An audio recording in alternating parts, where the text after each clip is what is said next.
Autoline Daily is brought to you by Siemens PLM Software, transforming the process of innovation. Here are today's top headlines. More details in the Big Three bailout plans. Toyota is going to cut bonuses for top management, and BMW intros new technology to help showroom shoppers. Up next, we'll be back with the news behind the headlines.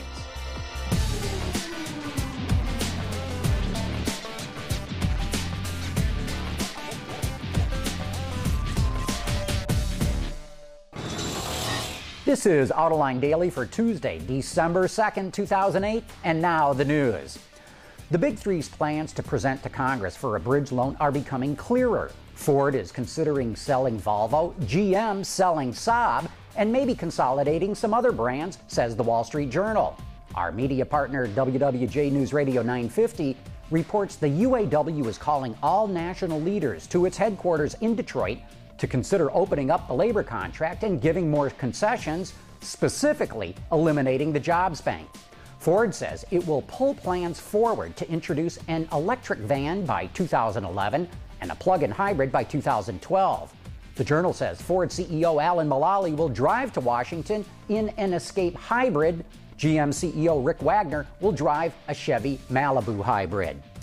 November car sales for the U.S. market will be out later today, and they are expected to be terrible.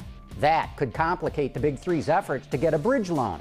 If, for example, General Motors shows another 45% decline like it did the month before, critics in Congress may argue the company cannot be saved. On the other hand, Big Three supporters could use that data as proof the American automakers need that loan to get through the global economic crisis. And to combat the downturn in the industry, Toyota is going to cut bonuses for top managers in Japan by 10%. According to Reuters, the company also plans to cut production at 2 plants in Japan for a few days this month. Car sales in Japan fell nearly 30% last month to the lowest level for November in nearly 40 years. And speaking of production cuts in Asia, Hyundai has cut production at all 7 of its plants in South Korea by an average of 13%.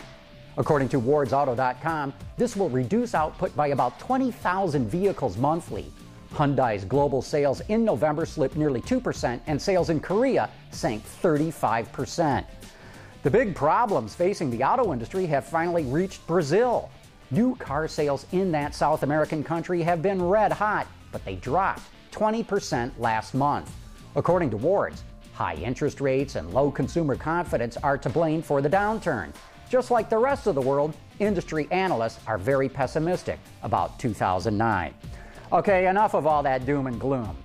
BMW and Microsoft teamed up to make buying your next ultimate driving machine easier than ever. Called Product Navigator, it uses Microsoft's Surface touchscreen computer. It's designed to make configuring your Bimmer fun and easy.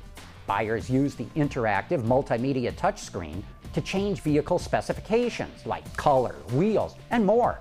BMW is the first automaker in the world to use this technology commercially. Coming up next, a look at how GM is helping disabled veterans learn how to drive again. We'll be back right after this. Siemens, transforming the process of innovation. The road to recovery has just gotten a little smoother for wounded veterans after the Army, General Motors, and other partners teamed up to build a driving simulator. The goal is to get wounded soldiers not only their driving skills back, but also their independence. Here we have the ability to take soldiers who have been badly disabled in combat situations or in other situations and give them back a sense of self-worth and a sense of independence by teaching them how to drive again so they can regain their capabilities in doing that and also become more comfortable in driving situations, in civilian driving situations. To assist in the project, GM donated a Chevy Colorado to the GM Automotive Service Education Program, which teaches students to be mechanics. The students took the vehicles apart, removed the engine, brake lines, and any fluids so it could then be fitted with electronics for the simulator. While rehabilitating, soldiers are able to work with physical and occupational therapists on the simulator as an assessment tool to identify any problems in driving.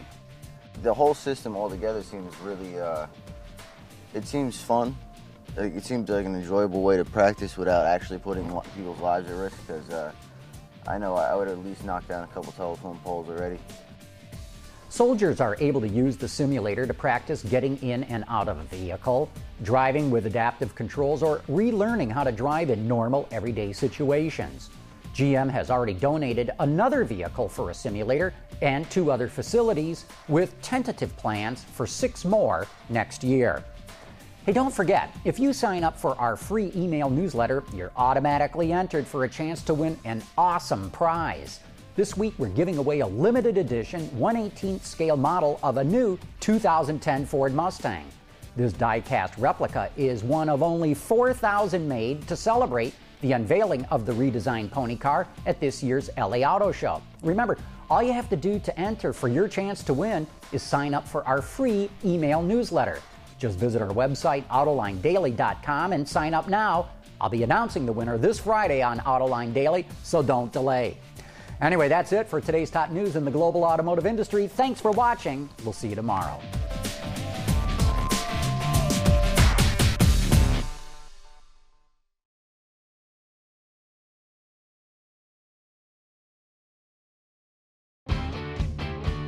Visit our website for even more great content all week long. Autoline Extra, Dawn's Journal, podcasts, and even more. So click over and get the inside view at AutolineDetroit.tv.